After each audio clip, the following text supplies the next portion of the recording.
Mateus capítulo 12. Nós hoje vamos estudar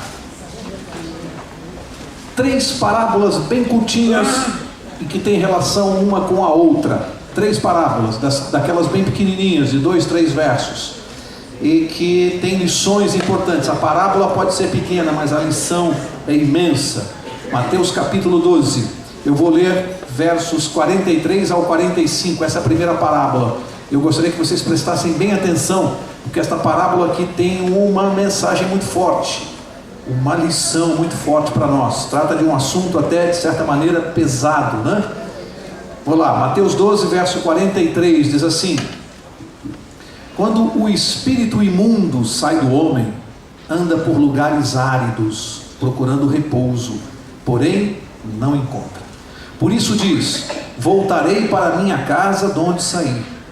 E tendo voltado, a encontra vazia, varrida e ornamentada. Então vai e leva consigo outros 7 espíritos, piores do que ele, e entrando, habitam ali. E o último estado daquele homem torna-se pior do que o primeiro. Assim também acontecerá a esta geração perversa. Olha, Cristo, quando fez essa parábola, essa ilustração, fala de um assunto sério e pesado, né? Diz que quando um espírito imundo, um espírito ruim, um espírito mau, um demônio, sai de uma pessoa, ele vai por aí tentar encontrar algum lugar e não encontra.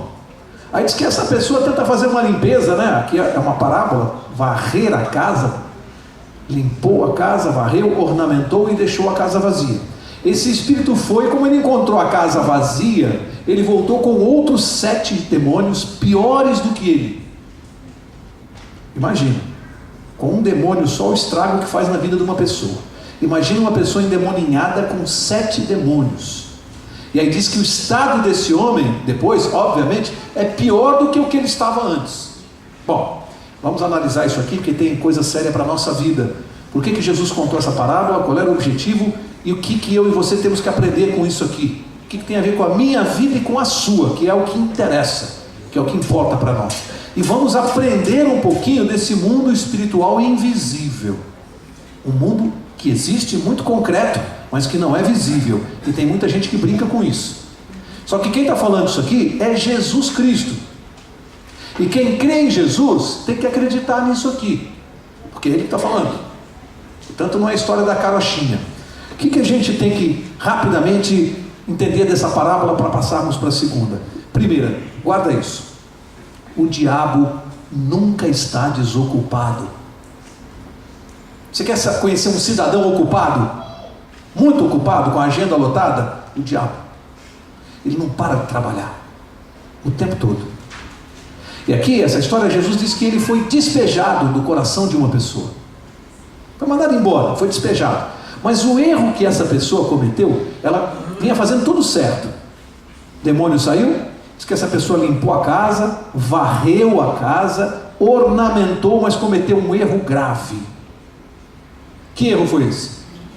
Deixou a casa vazia.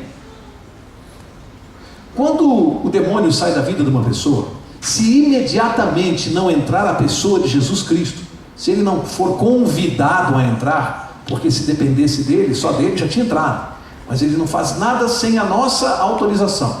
Se essa pessoa não colocar Jesus Cristo no lugar, esse demônio que foi expulso vai voltar com mais 7. E é por isso que você vê pessoas que andam por aí participando desses rituais de exorcismo. Isso acontece em vários lugares, em várias religiões. Você de repente vê essa pessoa, sai, dizem que ela está exorcizada, que expulsaram o demônio dela, só que como ela não se relaciona com Cristo Jesus, não tem um relacionamento íntimo, não coloca Jesus na sua vida para valer, entram 7 demônios. É por isso que você vê essa pessoa depois pior do que estava antes. Meu amigo, e para tirar 7 demônios depois, um já dá trabalho. Jesus tira os 7? Ele tira 5.000. O problema é que, enquanto essa pessoa não entregar de vez, completamente a Jesus Cristo, não adianta ficar expulsando o demônio.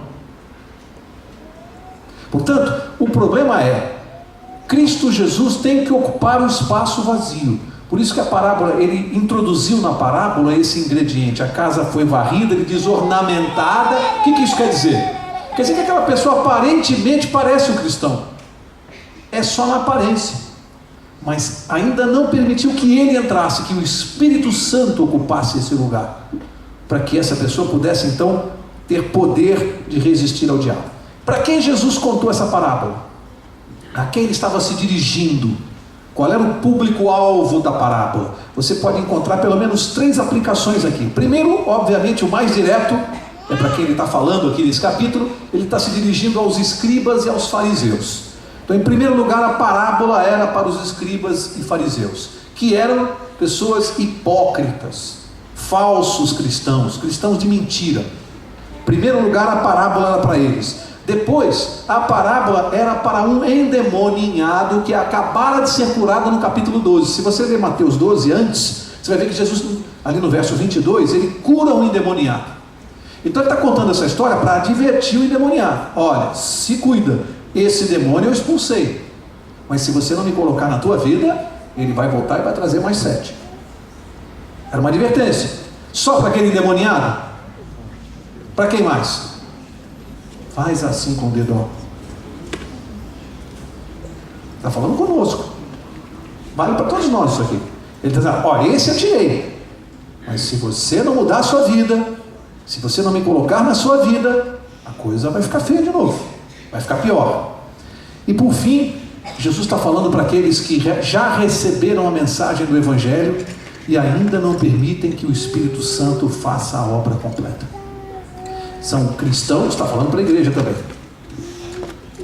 Cristãos mais ou menos, lá em Apocalipse diz que cristão morno. É aquele que Jesus diz que vai vomitar. Ele diz assim, eu prefiro que você seja frio ou quente, porque o morno eu vou vomitar. Quem é cristão morno? É aquele cristão que é, mas não é, parece, mas não é.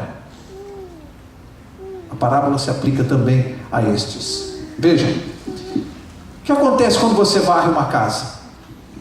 As donas de casa sabem isso bem. O que acontece? Você varreu a casa, acabou de varrer, vai ficar para sempre limpa. Depois de algum tempo, o que acontece? Junta poeira de novo. Então a casa, ela tem que ser varrida constantemente. Você tem que cuidar dela. Não é porque varreu uma vez que ficou limpo. Como é que é a nossa vida espiritual? E o coração? Varreu uma vez, está resolvido o problema? Não, precisa fazer isso diariamente. É preciso um relacionamento para limpar o coração todo dia. Se não fizer isso, suja outra vez. E o que Jesus está falando aqui, ele está dando uma lição para nós. O Espírito Santo, amigos, ele não foi colocado na nossa vida só para que a gente receba poder para evitar o mal, resistir o mal. Essa é uma tarefa do Espírito Santo. Mas o cristão não pode se limitar a ter poder do Espírito Santo para evitar o mal. Não.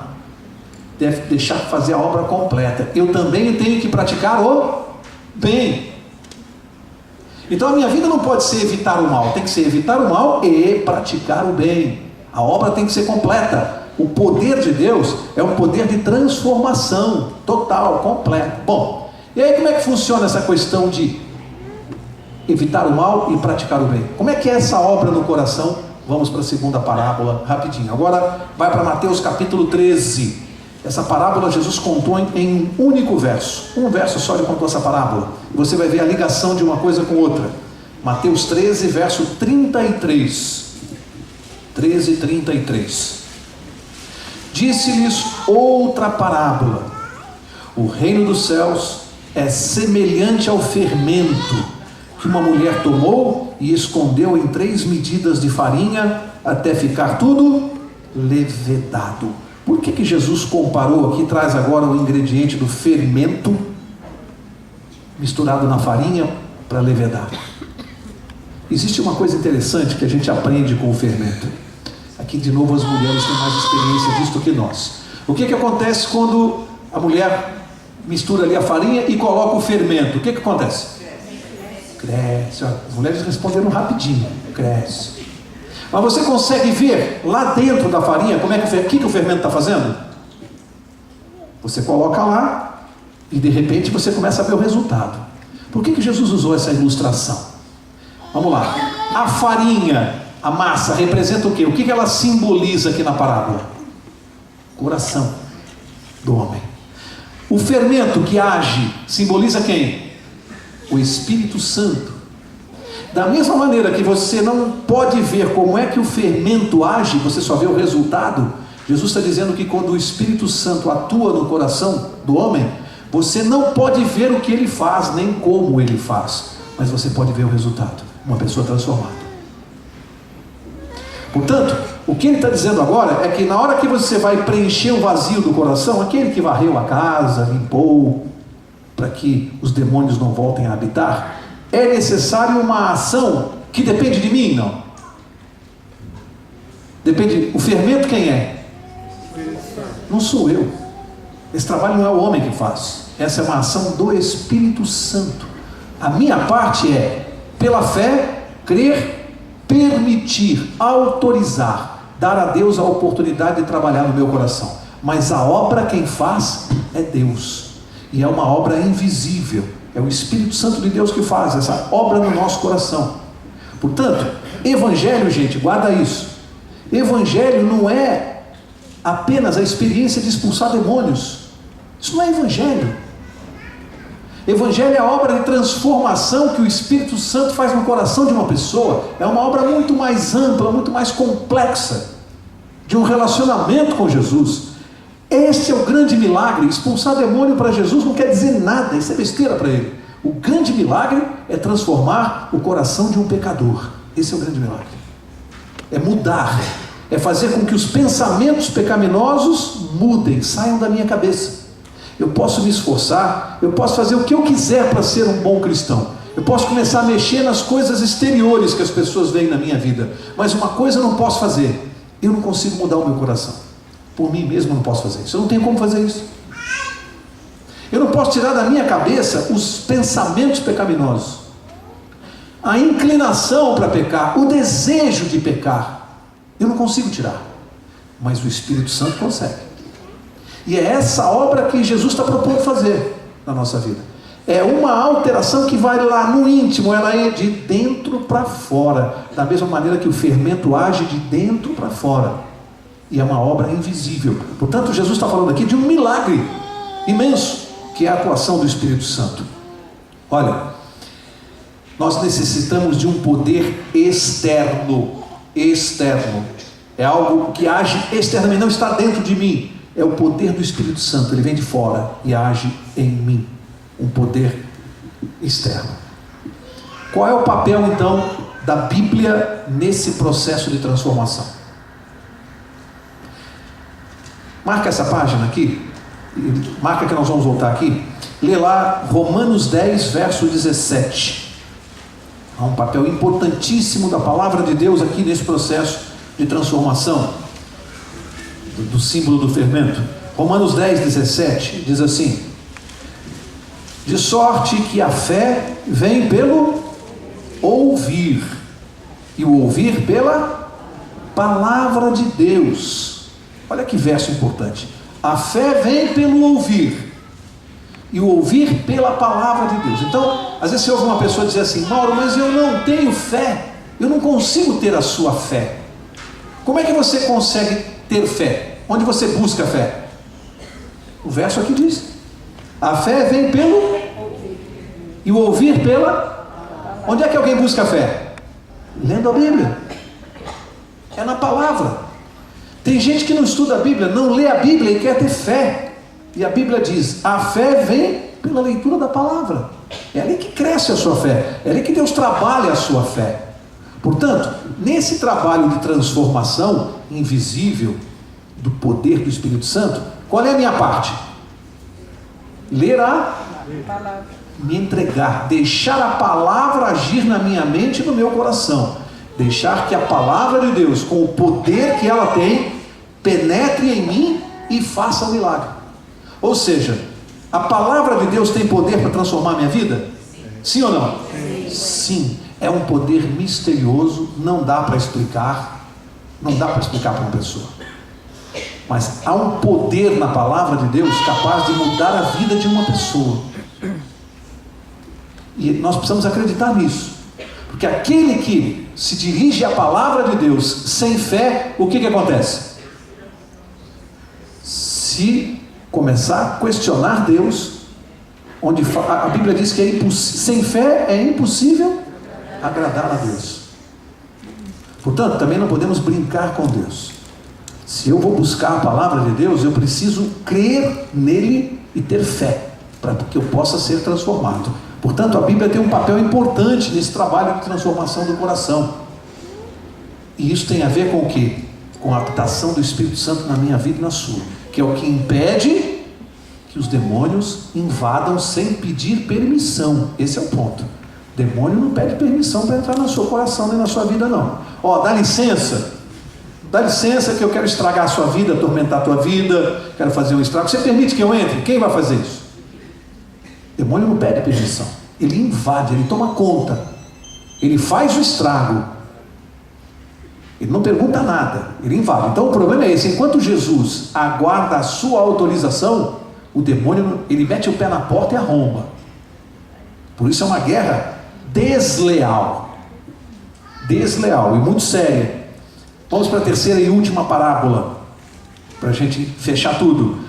A última parábola está em Lucas capítulo 18. Lucas 18. E agora a gente amarra tudo aqui. Lucas 18. Diz assim, verso 9. Lucas 18, verso 9.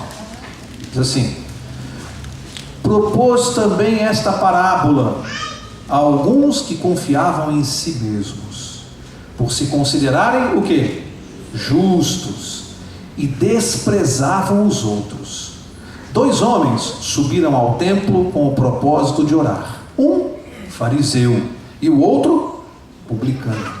O fariseu, posto em pé, orava de si para si mesmo, desta forma: ó Deus, graças te dou porque não sou como os demais homens, roubadores, injustos e adúlteros, nem ainda como este publicano. Jejuo 2 vezes por semana e dou o dízimo de tudo quanto ganho. O publicano, estando em pé, longe, não ousava nem ainda levantar os olhos ao céu, mas batia no peito dizendo: ó Deus, tem misericórdia de mim, que sou pecador.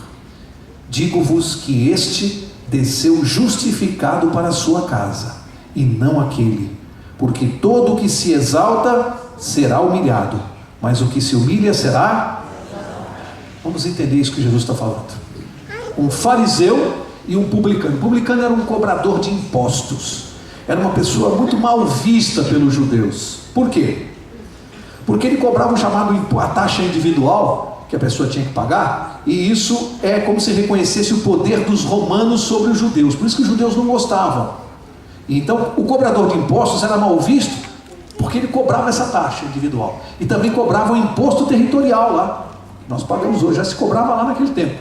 E isso era como admitir, na cabeça do judeu, que Deus não fosse o dono da terra, mas fosse o Império Romano. Então ele era mal visto 2 vezes, e era mal visto por mais uma razão, porque normalmente o cobrador de impostos, ele cobrava mais do que devia. Então ele era muito mal visto. Jesus pega esses 2 personagens, olha o que ele faz. Jesus às vezes gostava de cutucar. Fazia isso, ele queria ensinar uma lição mais forte, então ele cutucava. Então ele pega o fariseu e põe o publicano na historinha dele. Os 2 entraram no templo para adorar a Deus e para orar, os 2.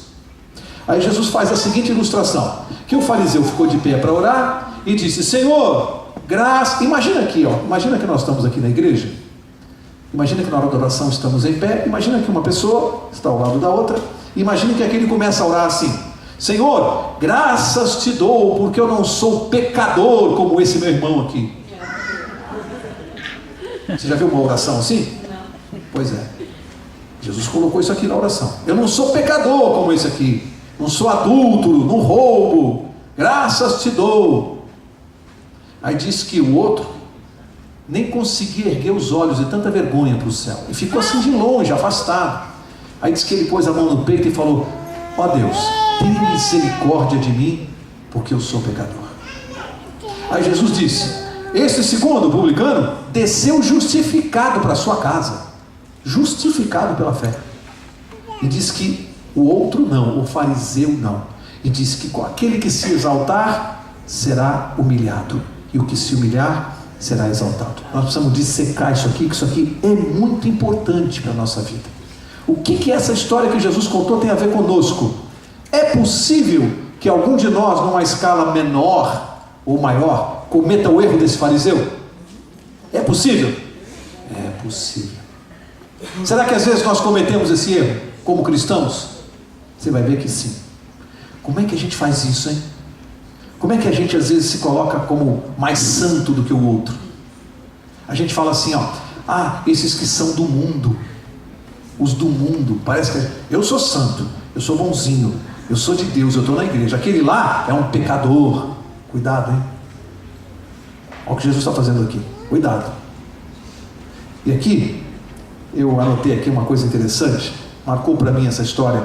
1847, um médico chamado James Simpson, ele foi quem descobriu que o clorofórmio servia como anestesia. 1847, foi uma das maiores descobertas da medicina naquele século, que o clorofórmio servia para anestesiar uma pessoa. Naquele tempo não havia anestesia, e essa foi considerada pela medicina a grande descoberta daquele século. Ocorre que esse grande médico foi fazer uma palestra numa universidade. Isso é verídico, isso é fato, isso aqui não é historinha, não é parábola. Tanto que é o nome do médico, a data, eu até marquei. Ele foi falar na Universidade de Edimburgo, 1847. E ali um dos interlocutores fez uma pergunta para ele, qual que ele achava que tinha sido a maior descoberta dele.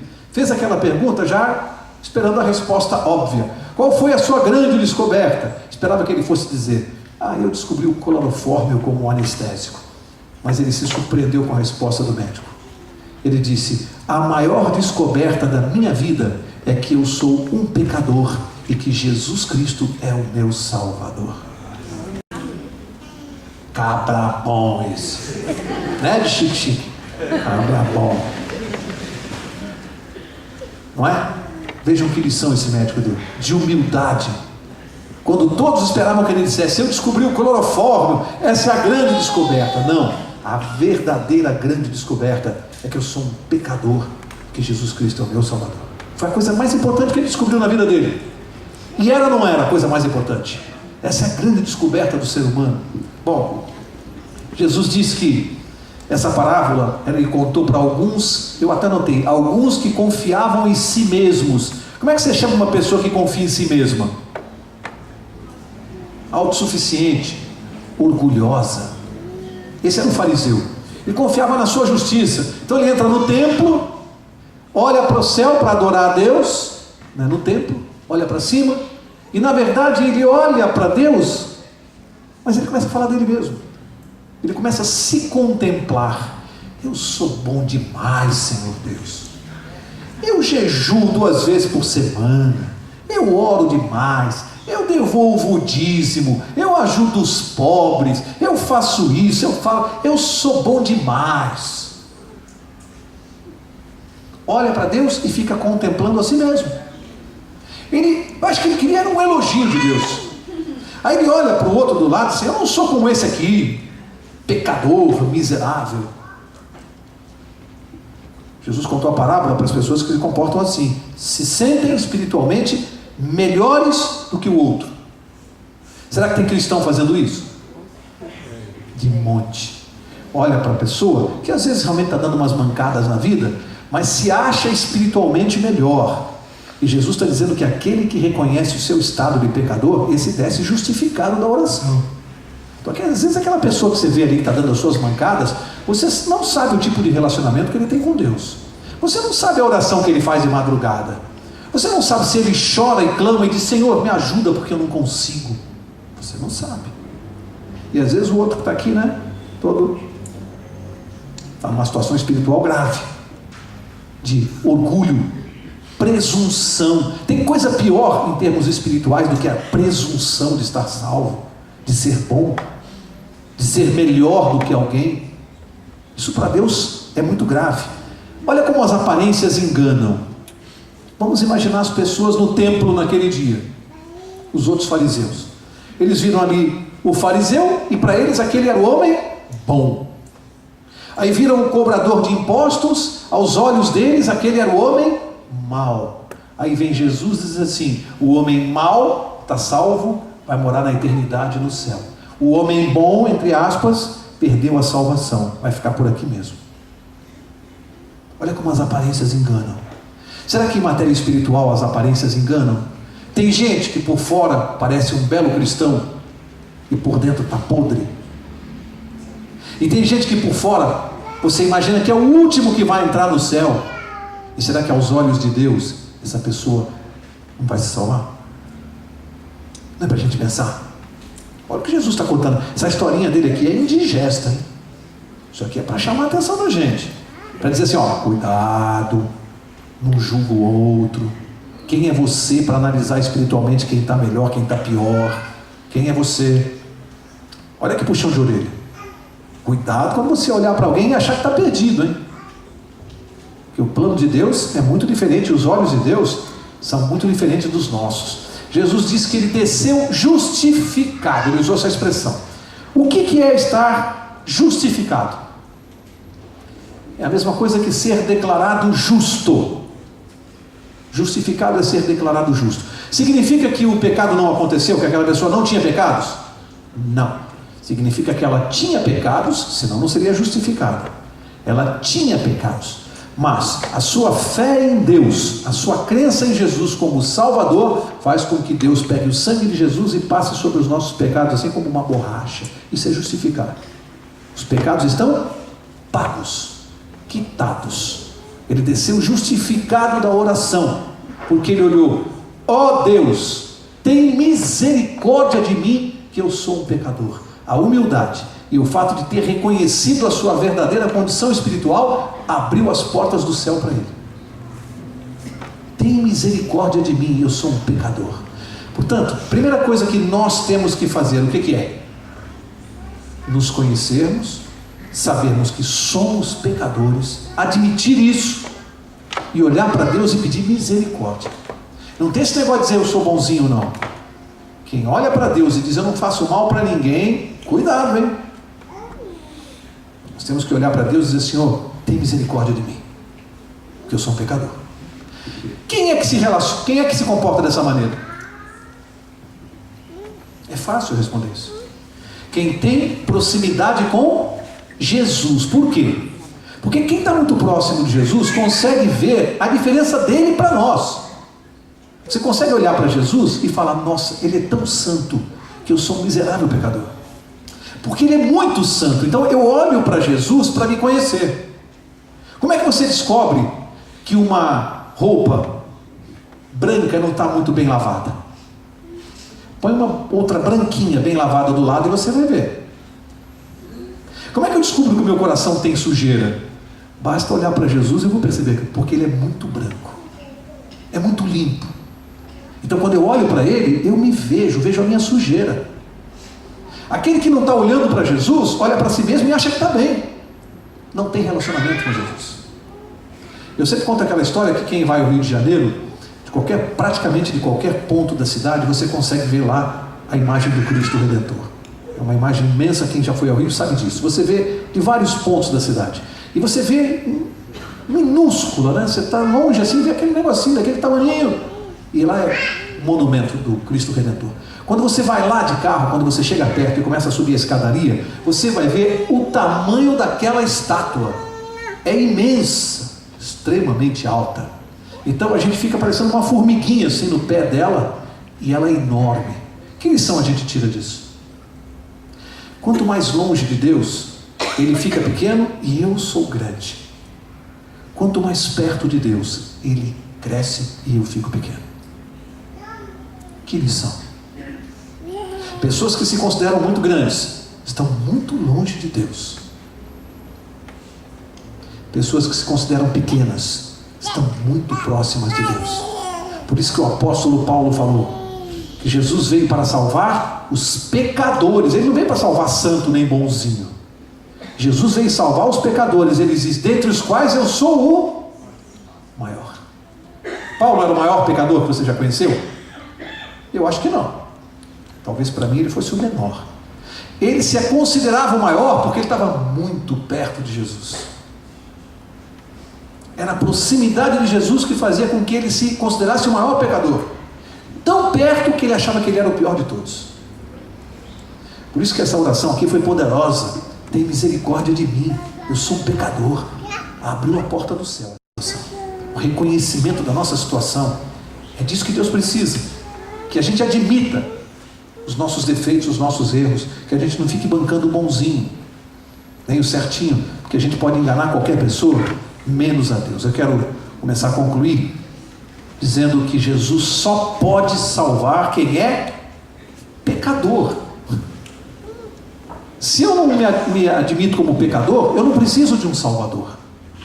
Só precisa de salvador quem é pecador. E a Bíblia diz, 1 Timóteo 1,15, diz lá, que Jesus veio salvar os pecadores. É isso que está escrito lá. Foi isso que ele veio buscar. Então, se você se considera um pecador, como eu me considero, eu quero dar uma boa notícia para você essa noite. A salvação é para nós. Foi nós que Jesus veio buscar. Que notícia boa, né? É conosco que ele está preocupado. O céu é para nós. Nenhum pecador vai para o céu. Porque depois que Jesus transforma a vida, que o fermento age, por isso que eu falei que uma parábola está emendando na outra. Você deixa de ser pecador.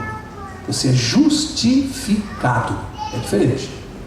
E aí a transformação vai acontecendo na nossa vida. Sabe, o fariseu, na oração, interessante se você observar isso, ele achava que todo mundo, inclusive o publicano ali, era pecador, menos ele. Todo mundo era pecador, menos ele. Interessante que parece que ele está mais contente com a pecaminosidade do publicano do que com a bondade dele. O fato do publicano ser um pecador alegrava ele, porque ele se considerava melhor. Que coisa, né? Ficar feliz com a infelicidade do outro para que ele possa se sentir melhor. Triste isso. Triste na vida de uma pessoa isso. E hoje, como é que funciona? Na parábola de Jesus, aquele que se considera certo, criticando o que está errado. O mundo hoje é diferente. Hoje tem o publicano moderno. Vou explicar para você. Hoje é o inverso.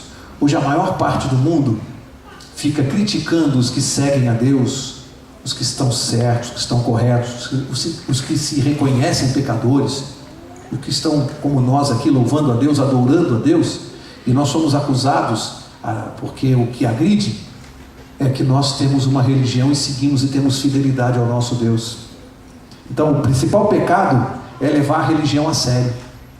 Então naquela época o fariseu acusava o publicano porque era pecador. Agora o publicano moderno é que acusa aquele que leva a religião a sério e está errado. Então no mundo hoje é uma inversão de valores. Aqueles que levam a religião a sério e são fiéis a Deus, esses são os criticados hoje. Estes hoje são os que são chatos, estraga prazer. Ficam falando desse jeito aí. Inverteu. A parábola de Jesus foi invertida hoje. Hoje a crítica vem do publicano para o pecador, para o fariseu. Porque hoje é criticado quem leva a religião a sério. Quem não leva, no conceito geral, é que está certo. Porque levar a religião a sério hoje é ser piegas, é ser chato. Interessante, né? Esse é chato. Para terminar, último verso da noite, abre lá, vamos acabar aqui. Hebreus capítulo 12, verso 2, último verso da noite. Hebreus 12, 2, para a gente fechar tudo isso aqui e servir como uma lição para a nossa vida. Hebreus 12, 2. Vamos ler 1 e 2 para acabar. Hebreus 12, verso 1 e 2. Aqui tem uma fórmula que não falha, infalível. Diz assim: portanto, visto que nós também estamos rodeados de tão grande nuvem de testemunhas, deixemos todo o embaraço e o pecado que tão de perto nos rodeia e corramos com perseverança a carreira que nos está proposta. Para aqui, porque eu preciso explicar por que Paulo está falando isso aqui. Ele está mandando deixar todo o embaraço e correr a carreira. Sabe, no tempo que Paulo falava isso aqui, estava acontecendo uma coisa interessante que aconteceu há poucos dias atrás. Quem sabe? Olimpíadas. As Olimpíadas nasceram na Grécia. Olimpíadas. Existia uma corrida interessante, que eles amarravam uma corrente no pé das pessoas, com bolas de ferro. E a corrida era a seguinte: quem conseguisse andar mais rápido carregando aquelas bolas de ferro, ganhava a corrida. Então imagina colocar bolas no seu pé de ferro com 30, 40 quilos, vamos ver quem consegue chegar mais rápido lá no fundo. Interessante, por isso que Paulo usou uma ilustração da época. Corramos nos libertando de todo o embaraço, todo o peso, vamos correr a corrida. Só que Paulo pegou isso, que fazia parte de um esporte da época, da Olimpíada, e tirou uma aplicação espiritual. Qual é o embaraço, qual é o peso que fica atrapalhando a vida do cristão na corrida? O que atrapalha a nossa vida? O que pesa? Ele falou, todo o pecado. Ele falou que nos desembaraçando do pecado, vamos correr a nossa corrida. Bom, aí alguém vai dizer assim: peraí, Mauro, mas isso eu tento todo dia, mas não consigo. Um dia eu venço, outro dia o pecado me vence. No dia seguinte eu venço, no outro o pecado me vence. Eu estou sempre tropeçando na mesma pedra. Irmãos, olha, tentações todos nós temos. E eu sempre digo que é muito fácil eu criticar o erro do outro naquilo que eu sou forte. Então, eu não fumo e não bebo. Nunca fumei e nunca bebi na minha vida. Eu não gosto. Muito antes de ser cristão eu não fumava e não bebia. Aí fica fácil para mim ver um sujeito alcoolizado e dizer assim: como esse cara não tem força de vontade, é um sem vergonha, é um fraco, bebe todo dia, cai, levam ele para casa. É fácil criticar o defeito dele naquilo que eu sou forte. Eu não tenho tentação pela bebida. Então fica muito fácil criticar o outro naquilo que ele é fraco. O diabo, ele tem tentação personalizada. A fábrica dele, ele tem um endereço, o endereço de todos nós. Tudo, seu endereço da sua casa, seu gosto, ele sabe tudo que você gosta. Então comigo, Mauro Braga, ele não perde tempo de me mandar tentação de bebida alcoólica, cigarro, droga. Ele não vai perder o tempo dele. Ele sabe que isso aí não mexe comigo, ele não perde tempo. A tentação, quando sai da fábrica, ela sai personalizada, com etiqueta, com seu nome, seu endereço, seu CPF, tudinho, e exatamente ele sabe o que você gosta. Ele sabe o que vai te tentar. A tentação é personalizada. Para mim ele não manda bebida, não manda cigarro. A tentação, quando sai da fábrica para o Mauro Braga, ela já sai de saia. Aí não perde o tempo dele. Já é? Né? E aí a gente fica tentando se livrar dos dardos, né, inflamados de cada seta, né? Passa cada seta e a gente fica fugindo das flechadas, né? E como é que você faz isso? Aqui, ó, esse verso aqui eu tive que aprender na minha vida. Porque aqui está a solução. Está lá correndo com as bolas do pecado, né, as de ferro, atrapalhando a vida. Tem que se livrar. Ele deu a solução. Verso 2. Olhando firmemente para Jesus, autor e consumador da nossa fé. Pode parar aqui. Como é que a gente resolve esse problema? Resposta: sozinho a gente não resolve. Aqui diz, o único jeito é olhar firmemente para Jesus, buscar nele força, poder, muita oração, muito joelho no chão, muito relacionamento, muita leitura da Bíblia, para você buscar o poder para vencer o pecado, porque em mim não há força nem poder para vencer. Em mim não há. Se tem alguém lutando contra o pecado sozinho, esqueça. Você vai cair, vai levantar, vai cair, vai levantar e não vai conseguir nunca. Ganha um dia, perde dois. Ganha um, perde dois. Agora, experimenta olhar firmemente para Jesus, buscar nele força e poder. Eu quero encerrar com uma ilustração. Um professor de faculdade, ele era muito conhecido por ser muito inteligente, muito sábio, muito rápido, e ele respondia praticamente tudo que perguntavam para ele. Os alunos achavam ele um chato até, porque ele sabia tudo. E era difícil pegá-lo em alguma coisa, porque ele era rápido de raciocínio. Até que um rapaz da faculdade pensou o seguinte: hoje eu vou pegar o professor. Chamou os alunos e contou: sabe o que eu vou fazer? Eu vou fazer o seguinte, está vendo essa borboleta aqui na minha mão? Vou fazer o seguinte, eu vou chegar na sala de aula, quando o professor for começar a aula, eu vou botar a mão para trás, vou falar: professor, tem uma borboleta aqui na minha mão. aqui atrás. Eu vou perguntar uma coisa para o senhor. Ela está viva ou morta? Aí os alunos ficaram pensando. Ele falou assim, o seguinte, se ele disser que ela está viva, eu esmago ela aqui na minha mão e mato. E se ele disser que ela está morta, eu deixo ela viva na minha mão. Eu vou pegar o professor. Aí entrou a classe toda esperando, né? Era o grande teste. Entrou o professor, foi começar a aula. Ele disse, professor, já que o senhor é uma pessoa que sabe tudo, eu quero fazer um teste com o senhor hoje. Eu tenho aqui uma borboleta aqui atrás da minha mão. A classe toda olhando. Eu quero saber uma coisa. Esta borboleta está viva ou está morta? Ele ficou olhando para o professor. O professor disse assim, ó, se ela está viva ou morta, eu não sei. Ela está em tuas mãos e a decisão é tua.